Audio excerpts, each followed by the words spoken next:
As y'all know, I usually only do cases in Baltimore, but I'll always honor an individual request made by one of my followers if you've lost a loved one.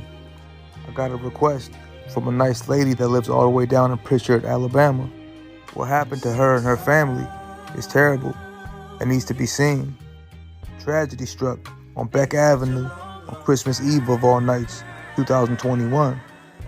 Her brother was hanging out with his girlfriend in the house minding their business, being as though it's Christmas Eve. At some point that evening, they were confronted at the house by his girlfriend's ex-husband. Soon after that, her brother was tragically shot down, as well as his girlfriend. The girlfriend was rushed to the hospital, and fortunately, she survived her wounds. But tragically, Quincy Kemp didn't survive his wounds and was pronounced dead. He was 40 years old. To make the situation even more tragic, if possible, somebody came back to the house the very next day, which was Christmas, and set the house on fire. And family members have a pretty good feeling they know who's responsible, rightly so. Police have a warrant out for this coward right here, Maurice Sashington.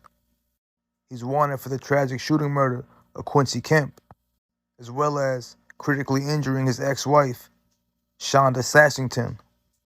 And Maurice, I hope you get to see this video.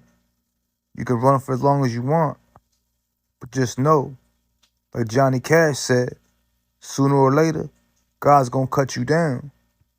You can run for as long as you want, but you'll never be fast enough to outrun your fate. Believe that. Quincy, I'm so sorry this happened to you. From all accounts, you were a great man. You played in the band, and you're real talented with the instruments. I'm so sorry this happened to you.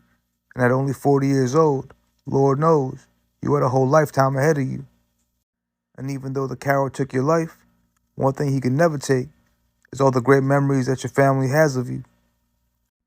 Rest in peace, Quincy. And to your sister that cares enough about you to request this video, hope you can find some peace in these tragic times. I know it ain't easy. I know words don't make it feel better.